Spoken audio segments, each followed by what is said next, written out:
আদিত্যর আজ ঠিক 5 দিন হলো একটা ছোট্টখাট্টো হলেও অপারেশন হয়েছে। কালকেই আমার শ্বশুরমশাইকে ফোন করে বলে দিয়েছে, দাদু আমি কিন্তু কাজে ফিরছি, বোন যদি এরপর টিউশনে যায় আমাকে কিন্তু ডেকো। আমরা সকালবেলায় কোনো দ্বিধা ছাড়া ওকে ডেকে পাঠিয়েছি। ছেলেটা লড়ছে জীবনের লড়াই। কে বলে শুধুমাত্র পাঠ্যপুস্তক এবং স্কুলের মাস্টারমশাই দিদিমণিরাই শেখায়? জীবনে ছোটখাটো অনেক মানুষ পথ চলতে গিয়ে আপনাদের অনেক কিছু শিখিয়ে যাবে। আজকে যেমন আমাকে অনেক কিছু শিখিয়ে দিল এই আদিত্য।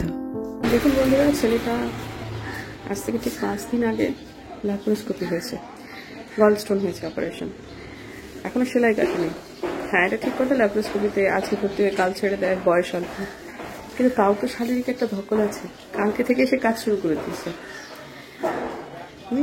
সত্যি কথা ভালো লাগে কিছু কিছু মানুষ, পজিটিভ মানুষকে দেখে, লড়াই করার মানসিকতা দেখে। আর যত বয়স বাড়ছে তত বুঝতে পারছি মোটিভেশন নামক যে শব্দটা, সেটা একটা মস্ত ঢপের চপ শব্দ। যেদিন আপনি খুব মোটিভেশন আপনার থাকবে, আপনি খুব মোটিভেটেড থাকবেন, আপনার কাজ হবে। যেদিন মোটিভেশন নেই সেদিন আপনার কাজ হবে না। সেটা হলে কখনোই চলবে না। জীবনে আমাদের সাফল্যের একমাত্র কি হচ্ছে কনসিস্টেন্সি। আপনার ভালো লাগুক খারাপ লাগুক আপনাকে কাজ করতে হবে। সে আপনি 10 মিনিট কাজ করুন, 24 ঘন্টার মধ্যে 5 মিনিট কাজ করুন, কিন্তু তবুও কনসিস্টেন্সি রাখুন, তবুও কাজ করুন। একেবারে শরীর যখন শুয়ে দেবে তখন ছাড়া যতটুকু সময় হয় কাজ করুন, তাহলেই জীবনে সাফল্য আসবে। মোটিভেশনের অপেক্ষা করলে কোনো দিন জীবনে সাফল্য আসবে না। এই ছেলেটা জীবনে অনেক উন্নতি করবে। এই যা কোনো মোটিভেশনের অপেক্ষা করছে না, কাজ করে যাচ্ছে, যেটুকু আছে কাজ করে যাচ্ছে, লড়ে যাচ্ছে। দুর্দান্ত। সকালবেলায় এরকম একটা মানুষকে দেখলে দিনটা ভালো যাবে। নমস্কার বন্ধুরা, আমার নতুন ব্লগে আপনাদের সবাইকে স্বাগত জানাই। আশা করছি আপনারা সবাই ভালো আছেন, যেখানে আছেন। শিলিগুড়ি শহরে আমরাও ভালো আছি এবং এখন মোটামুটি প্রায় 9 দিন বাদে আমার যেন মনে হচ্ছে আজকে সকালটা ভালো ভালো মানে কি, শারীরিক দিক থেকে ওই ম্যাচ করা ব্যাপারগুলো নেই আর কি। আজকে গলাটা একটু বসে আছে, সে সমস্যা ঠিক হয়ে যাবে বলে আশা করি। তো যাই হোক, চলুন, দিনটা শুরু হলো আজকে রবিবারের দিন। রবিবারের জলখাবার চাউমিন। উম্মাদা খুব ঝামেলা করে, এখন ওই সসটা দেওয়া বন্ধ করে দিয়েছে। সকালে যখন প্রথমে রোদটা পড়েছিল না, তখন যে এত সুন্দর লাগছিল জায়গাটাকে দেখতে, এই লালে গোলাপিতে অসম্ভব সুন্দর লাগছিল দেখতে। লঙ্কা জবা মানে এত ফোটে নুয়ে নুয়ে পড়ছে ডালটা। সকালবেলা ঠিক এই জায়গাটা থেকেই দেখেছিলাম, এত সুন্দর লাগছিল না এই জায়গাটা, এত ভালো লাগছিল দেখতে এই জায়গাটা। বিশেষত আমাদের মামনি 2 দিনের ছুটি নিচ্ছে ছটের জন্য। আজকে কাজ করতে সেই হাঁপাচ্ছে, ওকে বারণ করলাম। আসলে প্রথম সন্তানটি তো চলে গেছিল, মানে ওর যে সন্তানকে এখন আপনারা দেখেন ওটা দ্বিতীয় সন্তান। প্রথম সন্তানই মারা গেছে, অপরিণত বয়সে বিয়ে হয়েছে, সন্তান আসার সম্ভাবনাও তৈরি হয়েছে খুব অপরিণত বয়সে, বাচ্চাটি থাকেন। তারপরে ওই সন্তান লাভের আশায় বিভিন্ন জায়গায় মানসিক ছিল, এই ছটেরও বোধহয় এতগুলো বছর করবো না মানসিক আছে। কিন্তু ওকে বললাম যে এটা পেরিয়ে গেলে পরে আর করিস না, কারণ ভীষণ কঠিন, তো খুব কষ্ট হয়, আর শারীরিকভাবে পরিশ্রমের কাজ করে। এইরকম মানুষেরাও প্রচুর পরিমাণে আর কি ছট পুজো করেন, কিন্তু ওর জন্য খুব কষ্টকর, এটা রুগ্ন। তা বারণ তো করলাম, দেখি কি করে।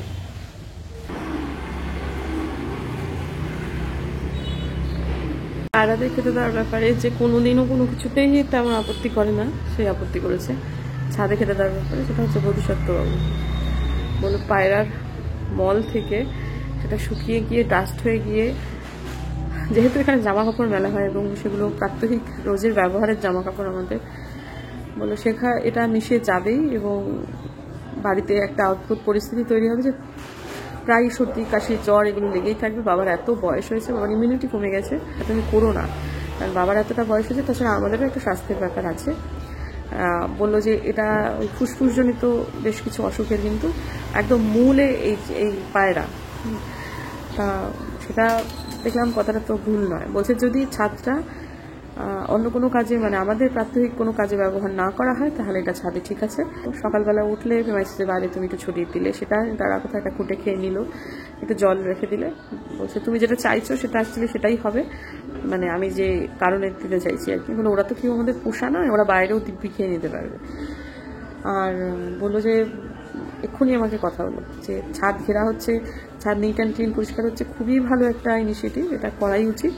কৃষ্ণদা আসুক, করে দিয়ে যাক, কিন্তু এই কাজটি করতে চাও না। ওটা ঘিরে দিয়ে আমি এখানে পায়রাকে খেতে দেবো, এটা করো না।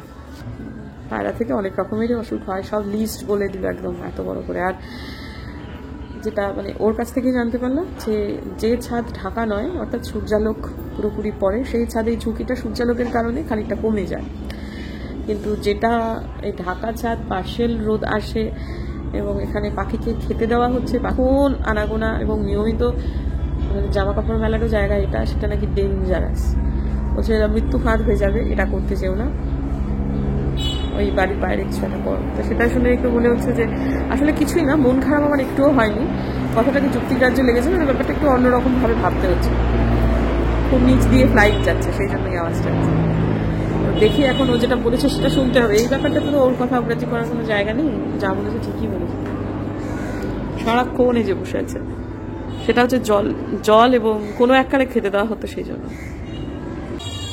দেখুন কতগুলো বসে আছে, এদিক ওদিক ছড়িয়ে ছিটিয়ে আরো অনেক আছে। এই যে দেখুন, মোমবাতা বলছে এই দিকটাতেই নাকি পায়রাদের খেতে দেওয়ার আদর্শ জায়গা, কিন্তু গাছগুলোর ক্ষতি হয়ে যাচ্ছে। এই দিকটা একদমই ঠিকঠাক জায়গা নয়। শুভ সন্ধ্যা বন্ধুরা, একবারে সন্ধ্যাবেলা আপনার সঙ্গে দেখা হচ্ছে। আজকে আমি ভেবেছি দুটো রান্না করব, সেটাকে বরং একটু ব্লগে রাখবো। তাই জন্য প্রাত্যহিক রোজনামটা তেমনভাবে রাখিনি। তো জগদ্ধাত্রী পুজো পর্যন্ত আমাদের বাড়িতে আমরা ঠিক করেছি টুনি বাল্বটা রাখবো। তা আজকে এখনো পর্যন্ত জ্বালানো হয়নি, জ্বালিয়ে দিলাম। এখন কি ভালো লাগছে, যদিও সত্য সত্য সন্ধে হয়েছে, কি যে সুন্দর লাগছে কি বলবো। ইস, যদি দুর্গাপুজো থেকে এটা রাখা যেত। দীপালি মাসিদের বাড়ি এটা, এরাও কি সুন্দর টুনি বাল্বগুলো রেখেছে। এবারে বাঙালিদের মধ্যে একটা প্রবণতা খেয়াল করছি, সত্যি সত্যি সবাই জগদ্ধাত্রী পুজো পর্যন্তই এটাকে রাখছে।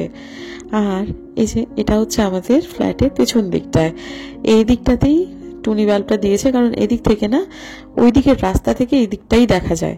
আর আমাদের সব বাড়ির সামনে যে রাস্তা, সেখান থেকে সামনেটা দেখা যায়।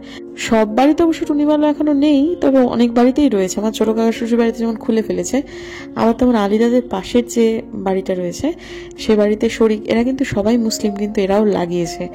ভালো লাগছে। ওই যে উৎসব তো সবার, আনন্দ সবার, ধর্ম যার যার তার তার। বাপরে, রাগারাগি অশান্তি। আমি ছাদ থেকে দৌড়তে নিচে যাচ্ছি, কি হলো। মানে মোমবাতা তো বেরোলো একটু, সে তো 1 ঘন্টা ধরে বেরোবো করে ঘর, কোনো মানুষ বেরোতে চাইছিল না, ঠেলে বার করে দেওয়ার পর ছাদে গেলাম ইয়েগুলো লাইটটা অন করতে, একটু দেখছি এদিক ওদিক ঘুরে, হঠাৎ যে চিৎকার। পরে শুনছি আলপনা দিয়ে আমার শ্বশুর মশাইকে জিজ্ঞাসা করেছে, ও কাকু আপনি তো এত তাড়াতাড়ি আজকাল খেয়ে নেন এখন, তাহলে আমাকে একটু তাড়াতাড়ি বলে দিন না যে রাত্রে কি খাবেন, রাত্রে মেনু কেন জিজ্ঞেস করছে আলপনা দি। সেই জন্য বেরিয়ে যা বাড়ি থেকে করে চিৎকার করছে। বাপরে, দিনের বেলা মেনু বলে দেবো, রাতের বেলা মেনু বলে দেবো। তারপরে হাসছে, ও কাকু আমি তো আপনাকে ভালোভাবেই জিজ্ঞাসা করলাম, আপনি আমার উপর রাগ করছেন কেন? আপনি যা খাবেন তাই তো করে দিতে হবে আমাকে। না, আমি বলতে পারবো না।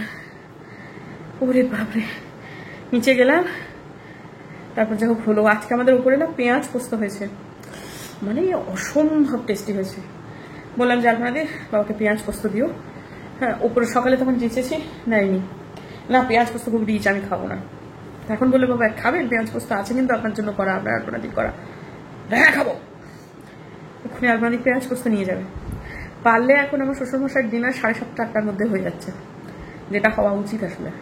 উফ, মানে লাফাতে নিচে গেছি তো হাঁপিয়ে গেছি। এইটা হচ্ছে পুরনো মানুষ থাকার সুবিধে, পুরনো দিনের মানুষ, মানে যে রন্ধ্রে শ্বশুরমশাইকে চেনে। নাহলে জারাগারাগি যা চিৎকার করছিলেন, নতুন লোক হলে না সাথে সাথে গেট খুলে বেরিয়ে চলে যেত। এই আলপনাদি বলে তাই। কোনোদিন যদি শোনাতে পারি একদিন, তাহলে আমার কথা যে কত সত্যি সেটা মর্মে মর্মে বুঝবেন।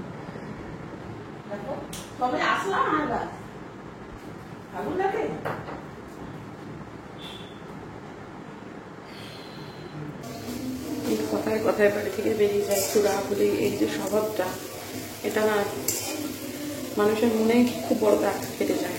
সত্যি কথা, সেটা যদি একটা ছোট আঁচড়ও হয় তাতেও তো সেটা দাগ।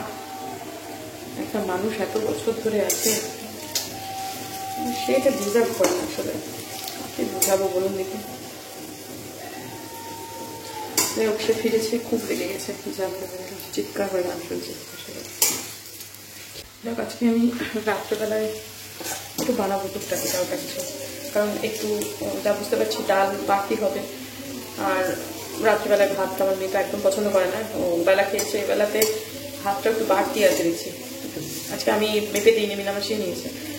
ঠিক আছে, ভাতটা ফ্রিজে রেখে দেবো, কিন্তু অন্য কিছু বানিয়ে দেবো। ওরা একার জন্য বানাবো না, বানালে সবার জন্য বানাবো। বানাবো সত্যি কথা সবার জন্য। আলপনাদি খাবে না বললো। আলপনাদি তখন হাসছিল, কিন্তু দুঃখ পেয়েছে সত্যি কথা। কেন যেরকম করলেন কে জানে। তো আমার শ্বশুরমশাইকে বললাম পেঁয়াজ পোস্ত দিয়ে, তা পেঁয়াজ পোস্ত দিয়ে ভাতও খাবেন না বললেন। বললাম ঠিক আছে, আমার একটু ডাল উদ্বৃত্ত হয়েছে, আমি বরং আপনাকে একটুখানি পরোটা করে দিই। তো আর একটা রান্না করব, তো সেটা আমার শ্বশুরমশাই খাবেন না। তো এখন পেঁয়াজ পোস্ত আছে, উপরেতে খানিকটা মাংস হয়েছে, মাংস দিয়ে ওনাকে একটুখানি এই ডাল দিয়ে মেখে আটাটা মেখে নিচ্ছি, নিয়ে একটু পরোটা করে দেবো। তো শুধু ওনার জন্য না, পরোটাটা আমাদের উপরেতে সবার জন্যই হবে। আলপনাদির দুঃখ হয়েছে ভীষণ আর কি, মানে তৎক্ষণাৎ হাসছিল ঠিক কথা, কিন্তু ওই ঘাট ধরে বাড়ি থেকে বের করে দেবো, এই কথাগুলো যে কি সাংঘাতিক কথা, মানে কি বলবো। আর ঠিক আছে, এই জীবনে আর আমার শ্বশুরমশাইয়ের এই জিনিসগুলো যাবে না, মেনে নিয়েছি। এখন আলপনা দিয়েও মেনে নিয়েছে, কিন্তু দুঃখ তো হয় একটা মানুষের যতই হোক। আর এরকমও হয়েছে এর আগে যে আলপনা দিয়ে নিজের ডিসিশনে রান্না করেছে, তখনও রেগে গেছেন, তোকে এটা কে করতে বলেছে, তোর ডিসিশন নেওয়া রান্না আমি খাবো কেন। এটাও যেমন মানে বেচারি যাবে কোন দিকে বলুন দেখি। হ্যাঁ, ডাইনে যেতেও কাটে, বাইরে যেতেও কাটে। এখন হঠাৎ করে কি কারণে এত খেপেছিলেন ভগবানই জানে, কিন্তু মানে কোনো কারণে সিরিয়াল দেখতে দেখতে খেপে গেলেন। তো যাই হোক, এখন আরেকটা রান্নাও করছি, যেটা জীবনে প্রথম করছি, সেটা আমার শ্বশুরমশাইকে দেওয়া যাবে না। এটা আমি নিজে এই মুহূর্তে দাঁড়িয়েও খুব একটা নিশ্চিত ছিলাম না যেটা ভালো হবেই। তবে যাই হোক, খুব ভালো হয়েছিল খেতে, এবং ভালো হয়েছে জন্যই এটাকে আমি শর্টসেও ভালো করে আপনাদেরকে বলে দেবো, এবং আমি ব্লগেতেও ব্যাপারটাকে রাখছি। সেটা হচ্ছে ওই বাটার গার্লিক এগ রেসিপি আর কি, মানে খুব কমন রান্না বোধহয় নয় এটা, তবে খুব একটা যে আনকমন তা না, তবে ভীষণ সিম্পল। ওই দুপুরের না ওই দিয়ে মাংস দিয়ে দুপুর পরোটাটা খাবে না বলে দিয়েছে। তো সেই জন্যই আমি ঠিক করলাম যে বাবা ঠিক আছে, ওর জন্যই প্রথম মূলত এটা করা। তবে যখন করছি তখন আমার মনে হলো 5টা ডিম দিয়ে করছি, তো সবার জন্যই করে নেওয়া যাক, মানে উপরে আর কি। আমার শ্বশুরমশাই এটা ওনাকে দেওয়া যাবে না, কারণ আমার শ্বশুরমশাই রসুনের ফ্লেভার খুব একটা ভালোবাসেন না। আর তাছাড়াও আর কি উনি তো মাংস দিয়ে খাবেনও, আর বয়স হয়েছে এখন। তো এই মুহূর্তে দাঁড়িয়ে কিন্তু মোটামুটি 8:30 মতো বাজে। আমি একটু তাড়াহুড়ো করছি, কারণ আমি 10টার মধ্যে না এই রান্নাঘরটাকে বন্ধ করে দেবো, আর বাসনপত্র হয়েও যাবে আজকে প্রচুর।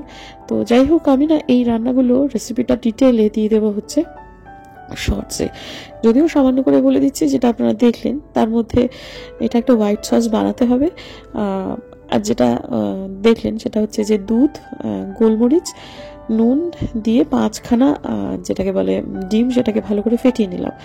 নেওয়ার পর এটাকে একটা বড় তাওয়াতে দিয়ে দিলাম। তাওয়ায় দিয়ে এটা যেহেতু ডিম ভুর্জি করবো না, ওই সেই জন্য আলগা আলগা করে একদম ঢিমে আছে, সেটাকে জাস্ট একটুখানি ওই একটু এপিট ওপিট সামান্য একটু ভিজে নেবো। তবে সেটাকে কিন্তু ওই আর আবার মানে খুব কড়া ভাজলে চলবে না। তো মোটামুটি যেরকমভাবে ভাজতে চেয়েছি সেরকমভাবে ভাজাটা হয়ে গেছে। হয়ে যাওয়ার পরে তারপরে আমি আর একটা কড়াই নিলাম, তাতেও কিন্তু মাখন দিয়েছে। ইনফ্যাক্ট এটা পুরোটাই কিন্তু মাখন বা ঘি দিয়েই করতে হবে। তো এবারে তো মাখন দিয়ে দিলাম। তো মাখন দেওয়ার পর তারপর আমি ওই হোয়াইট সসটা বানাবো, সেই জন্য আগে থেকে কেটে রাখা যেটা রসুন সেটা দিয়ে দিলাম। সেটা একটু ওই ব্রাউন সোনালি, হালকা সোনালির মতো করে নিতে হবে, কাঁচা ভাবটাকে মেরে নিতে হবে। নেওয়ার পরেতে তারপরে একটু কর্নফ্লাওয়ার দিয়ে তার মধ্যে দিয়ে দেবো হচ্ছে একটু দুধের পর তারপর একটু ওই গুঁড়ো গরম মশলা, আর দেবো হচ্ছে গোলমরিচ। তারপরে একটু নুনও দিতে হতো, আমি নুনটা দিতে ভুলে গেছিলাম, পরবর্তীকালে সেটা কিন্তু আমি অ্যাড করেছি। হ্যাঁ, তো যাই হোক, তারপরেতে এবারে দিয়ে ভালো করে এটাকে একটুখানি গুলিয়ে নেব। ওই ইয়েতে যেমন একটু দলা মতো না থাকে আর কি, আমার এখানে একটু দলা দলা মতো শুরুর দিকটা হচ্ছিল, সেটা হচ্ছে গরম মশলা। আর আমি যেহেতু প্রথমবার করছিলাম দুধের আন্দাজটা পাচ্ছিলাম না, পরে বুঝলাম যে একটু দুধ দিতে হবে। তো তারপরে একটু দুধ অ্যাড করে নেওয়ার পর একটু থকথকে ব্যাপারটা হলে উপর থেকে এই ডিমটা যেটা আগে থেকে ভিজে রেখেছিলাম সেটা কিন্তু দিয়ে দেবো। বন্ধুরা, আমি প্রথমবার করে এত ভালো হবে সেটা আসলে ভাবতে পারিনি। মানে ভালো শুধু নয়, দুর্দান্ত ভালো হয়েছে। তবে যারা রসুনের ফ্লেভার পছন্দ করেন এটা কিন্তু তাদেরই ভালো লাগবে। তবে আরেকটু যদি মিহি কাটা হতো রসুনগুলো, তাহলে হয়তো আরেকটু বেশি ভালো খেতে হতো। তবে যা হয়েছিল সেটা দুর্দান্ত হয়েছিল, মানে এতটুকু অবশিষ্ট ছিল না। আর বানানটা কি সোজা বলুন দেখি, জিনিসপত্র বেশি লাগে না, চটপট হয়ে যায়। তো হয়ে গেছে মোটামুটি এটা আমার। তো ঢাকা দিয়ে রেখেছি। আমার শ্বশুরমশাইয়ের জন্য কিন্তু দুটো বেলে আমার ভেজে নিচে দিয়ে আসা বহুক্ষণ আগে হয়ে গেছে। আর এটা ওই মশালা অমলেটের মতোই আর কি, উদ্বৃত্ত ডাল দিয়ে, যেটা মানে আমি এর আগেও দেখিয়েছি হয়তো বা আমার ভ্লগেতে, যে ওই লেফট ওভার তরকারি থাকলে সেটা দিয়ে করলে ভালোই হয় খেতে। তো এখন দুপুরের জন্য করে দিচ্ছি। হ্যাঁ, তো যাই হোক, তারপর এটা আর কি আর বলবো, সেটা তো আপনারা দেখতেই পাচ্ছেন। আর এইটাকেও আমি ভাবছি একটু শর্টসে দিয়ে দেবো, কারণ অনেক রকমের কথা থাকে, তো সব সময় যে সব কথা ব্লগেতে বলা যায় এমন নয়। বলা যাবে নাকি, ব্লগে বলা যাবে না কেন, কিন্তু কি হয় আরো অনেক রকম আনুষঙ্গিক কথাবার্তা ব্লগে থাকে, সেগুলো যেমন বলে দিলাম এখন। তা শুধু সেই রেসিপি যদি দেখতে হয় তাহলে কিন্তু শর্টসে দেখবেন। হ্যাঁ প্লিজ। তো যাই হোক, খেতে খুব ভালো হয়েছিল, এটুকু বলতে পারি। সমস্ত কাজকর্ম গুটিয়ে ফেলেছি, দাঁড়ান তো এদেরকে বলি তো একটু রিভিউ দিতে। খালি বেটারা খাবে, কিছু কথা বলবে না। মুখ সুন্দর করে খেয়ে নিয়েছে, খুব তৃপ্তি করে খেয়েছে বোঝা গেল। তো সেটা ব্লগে তো বলুন নাকি, কি গো করলে না তো? কেমন খেলে? হ্যাঁ হ্যাঁ, কুকুর কেমন খেলি? খুব ভালো। তুমি কেমন খেলে সেটা? আমি দুর্দান্ত খেয়েছি। আমি খাবো না করছিলাম, লোভে পড়ে খেয়ে ফেলেছি। এত ভালো খেতে হয়েছে, খুব ভালো খেতে হয়েছে। ডিমটা না পরোটাটা? ডিমটা পরোটা দুটোই ভালো লেগেছে। ভালো লেগেছে। আইটুকু বলবি কেমন হয়েছে? আমার তো ডিমটা প্রচন্ড ভালো লেগেছে, আমার ডিমটাই বেটার লেগেছে। মানে পরোটা খাই, কিন্তু ডিমটা একটা নতুন রেসিপি হয়েছে, আমার খুব ভালো লেগেছে ডিমটা। আচ্ছা ঠিক আছে, এবার পোশাক ছাড়ি, সে এবার নিদ্রা যাই। আর কি বলবো, টায়ার্ড লাগছে, ঘেমে টেমে ঝোল। সত্যি কথা মানে আমার হঠাৎ দেখে মনে হলো যে এটা খুব কমন রেসিপি, কিন্তু আমি এর আগে করিনি কখনো। হয়তো ভয়েস ওভারে সব কথা বলেছি, কিন্তু জিনিসটা ভালো হয়েছে সত্যি কথা। আর ভালো হয়েছে সেটা বুঝতে পেরেই এটাকে আমি শর্টসেও দেবো ভাবছি। তা না হলে হয়তো বা, যদি এরকম রেসিপি কিন্তু আমি প্রথম ট্রাই করি, অতি খাজা খেতে হয় কয়েকটা, সেগুলো কিন্তু আমি ব্লগে দিই না। যেগুলো ভালো হয় মানে রেকর্ড করার পরও সেগুলো দিই না, যেগুলো ভালো হয় সেগুলোই দিই। তো আজকে তাহলে বুঝতে পারছি যে আমার মোটামুটি কন্টেন্ট এই 17-18 মিনিটের হয়ে গেছে, কারণ এই টিফিনটাকে আমাকে রাখা যাবে ব্লগে। জিনিসটা সত্যিই ভালো, আমি নিজেও তো খেলাম। শেষটা একটু নুন অ্যাড করতে হতো, কিন্তু না অ্যাড করলেও চলতো, যেটা বুঝতে পারছি, কারণ মাখনটা নুন দেওয়া মাখন আর কি। তো আপাতত দেখা হচ্ছে বরং কালকে বন্ধুরা নতুন একটা ব্লগে। যদি আমার ভিডিও ভালো লাগে তাহলে প্লিজ সাবস্ক্রাইব করবেন, পাশে নোটিফিকেশন বেলটা অন করবেন, যাতে ভিডিও দিলেই নোটিফিকেশন চলে যাবে। ঠিক আছে, দেখা হচ্ছে আগামীকাল, ততক্ষণ।